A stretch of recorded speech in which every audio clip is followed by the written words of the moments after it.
Тобоо кылам. Азыр айткан сөзүмө чындап тобоо кылам балам. Ал күч барында акча деген адамды баат аскарат тура. Ал кезде мен аябай күчтүү, сөзүм өткөр корч, байдын байбичеси болуп турсам, баары менден айбыгып тике карап да сүйлөй алышчу эмес. Өзүмдүн кыз келиндерим эмес, тууган уруктун, коңшу колоңдун келиндери да ыйбаа кылып турушчу. Убакыт келип, эң кечүү уулумду үйлөр мезгил келип, аябай кыз издедик. Колдо кала турган келин деп аябай сураштырып, көрүп билген жерден алалы деп аракет кылдык. Биз канчалык аракет кылбай эле, жараткан Алла Таала эчак эле бирөөнүн маңдайына жазып койгонун ал кезде кайдан билейин. Биз тапкан кыздар уулума жакпай, көкүрөк күчүгүбүз, кенже уулубуз болгон үчүн акыры өзү тапкан кызга куда түшүп, сөйкө салып келдик. Биздей бай болбогон менен сыйга аябай жакшы экен кудалар. Дасторконун жайылтып, колунан келишинче сыйлап, тойду өткөрүп, келинди үйгө киргизип алдык. Келиним биринчи күндөн эле аябай жароокер, кичпейил, өтө жөнөкөй экенин баамдадым. Бирок мага колдогу келин бир аз кыялы тарс-турс, кичине катуураак болсо деп ойлочу элем. Себеби биздин кашыктап чогулткан үй жайды дүйнөгө бекем болсо деп Абушкам экөөбүз ниет кылчу элек. Келиндин аягынан, койчунун таягынан деп бекер айтылган эмес экен. Көп жакшы иштерди ушул келин келгенден кийин жасадык. Абушкам келинге аябай жакшы мамиле кылып, эмне иш кылса экөө ээрчишип, келин дагы ата мындай кылайынбы же тигиндей кылайынбы деп сөзсүз түрдө сурап калат. Ошондой жакшы күндөрдүн биринде биз күтпөгөн окуя болуп калды. Үйдөн акча жоголуп калды. Аябай жаман болдук. Үйдө ашыкчы адам жок. Биз, анан уулум менен келиним. Ичибизден эле сызап унчукпай, улам келин колу туткак чыккан окшойт. Колунда жок жерден алсак, мүмкүн ошондой болуп жүрбөсүн деп ойлонуп, келинди байкап, улам баскан турганын карайбыз. Ал мурда кандай болсо ошондой эле жүрөт. Сыр бербейт. Экинчи жолу дагы Абушкамдын чөнтөгүнөн акча жоголду. Эми чындап ачууга алдырып, келинди аябай тилдеп салдым. Ал болсо: "Апа, эмне жөнүндө айтып жатасыз? Мен эч нерсе түшүнгөн жокмун. Кандай акча? Мен эч кандай акча көргөн жокмун" деп көз жашын төгүп ыйлап жиберди. Ишенген жокмун. Абушкам да менин сөзүмө кирип, келинге мурдагыдай болбой, өз бөлмөбүздү колдоп алдык. Баалуу буюмдарды, акчаны ачып койбой турган болдук. Арадан бир топ ай өтүп, үйдөн чоң суммадагы акча жоголду. Эмне кылабыз? Кимден көрөбүз? Башыбыз катты. Ошол окуядан көп өтпөй, айылда бирөөлөргө мал, кой бактырчу элек. Алардан кабар келди. Уулуңар бир топ койду сатып, акчасын алып кетти деген. Мына сага анык уруу эми чыкты. Эмне дээрибизди билбей калдык. Көрсө үйдөгү акчаларды да уулум алып жүрүптүр. Биз байкуш келинден көрүп, аны жемелеп, акыркы күндөрү аябай чүнчүп кеткен эле байкуш келин. Абушкам экөөбүз эки жолу келиндин бөлмөсүнө акча коюп да жүрдүк.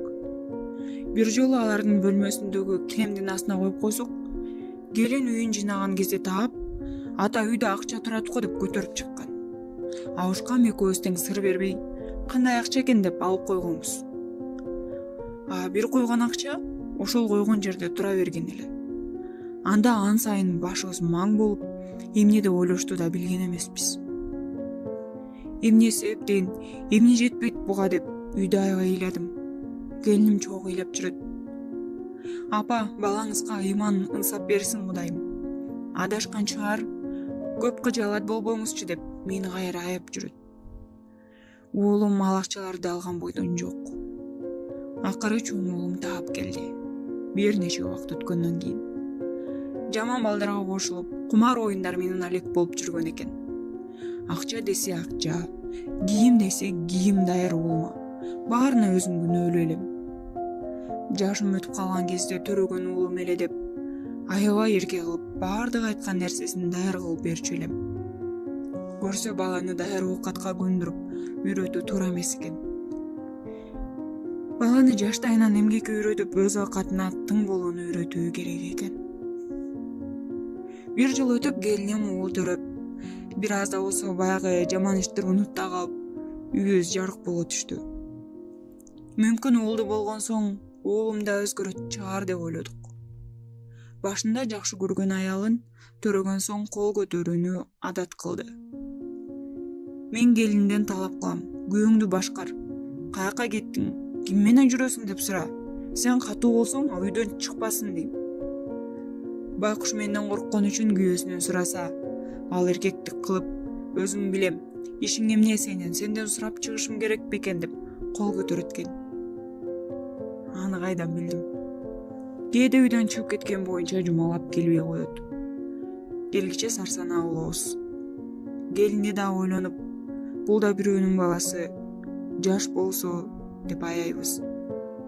Эң башкысы уулум үйгө аман эсен келсе болду деп айла арга жок күтүп калабыз. Билинбей ушундай жашоо менен 4 жыл жашадык. Ал арада келин аябай арыктап, чүнчүп кетти. Далбай жолу күйөөсүнүн таягын жеди. Бирок бир да жолу бизге же ата-энесине арызданган жок. Кетип деле калган жок. Унчукпай өз оокатын жасап жүрө берди. Азыр ойлосом, ошол учурда аны жакшы сүйлөп, алдап соолоп алып жүрсөм, мүмкүн баары башкача болмок беле деп. А мен уулума ачуум келген учурда келинден чыгарып алчу элем. Сен катуу болбойсуңбу? Сен мындай болбойсуңбу деп турат элем. Акыры биздин жашоого чыдабай кетип калды. Барып алып келели деп 2 күндөн кийин Абышкам экөөбүз бардык. Бирок келиним бир сүйлөп, менден ыраазы болго, сабырдын да чеги болот. Эми үстүмө алтын чачсаңыз да кайра ал эшикти аттабайм деди. Жаман аялдар сыяктуу үйүмө качып кайра барган жокмун. Сабыр кылып күттүм. Бирок эми кеч. Уулумду бербейм деп айтканда ачууга алдырып ийдим. Барбасаң барба, бербесең бербе. Өз уулум ата-энесине жакшылык кылбаган, сенин уулуң бизге жакшылык кылмак беле дедим да ордуман туруп чыгып кеттим. Жараткан сөз сүйлөгөн кезде абайлап сүйлөш керек деп бекеринен эскертүү бербептир да. Шашпа, менден улуу сүйлөбө деген окшойт. Пенде биз өлбөчүдөй болуп, жашоого төлүп кала тургандай боло береткенбиз. Турмуш өзү убакыт менен көрсөтүп, сабак кылып сыздатып, качан гана тобо кылганыңда жайына коюп турбайбы? 10 жыл арасында кенже уулум каза болду. Ошол жаман жүргөндүн кесепетинен. Көп өтпөй кызым, дагы 2 жыл ичинде чоң уулум да каза тапты. Абышкам экөөбүз ушуларды көрбөй жер астында болсок ыраазы элек. Бирок жараткандын таразысынан кутулуп кетүү мүмкүн эмес тура. Абышкамдын жүрөгү мунун баарын көтөрө албады. Инсульт болуп бир нече ай төшөктө жатып, акыры бул дүйнөдөн кете берди. Ошондо баягы айткан сөзүм башыма таш менен ургандай болду. Топурак салыш керек. Неберемди чакырттым. Келиним неберемди алып келди. Өзүмдүн балам жакшылык кылбаган, сенин балаң кылмак беле деген сөзүм үчүн аябай тобо болдум. Ушунча жаман иштердин баары бир, ошол айткан сөзүм бир болду. Неберем жай башына барып, чоң атасына топурак салды. Мына жакшылык. Сала турган атасы бак жер алдында жатат. Адамдын ичинен күйүп, ичинен сыздаганы эң оор жүк экен. Меникиндей каарылыкты эч кимге кыла албайм. Бир убакта айтылган сөз үчүн мындай кымбат жооп береримди билгенде, аттың арман. Мына жашында жыргап ушул бойдон жүрө береткенбиз деген менен ал күч кетип, каарылык деген алдыда күтүп турат экен. Жашында берсин мээнетти, карыганда берсин дөөлөттү деген сөз бекеринен эмес тура.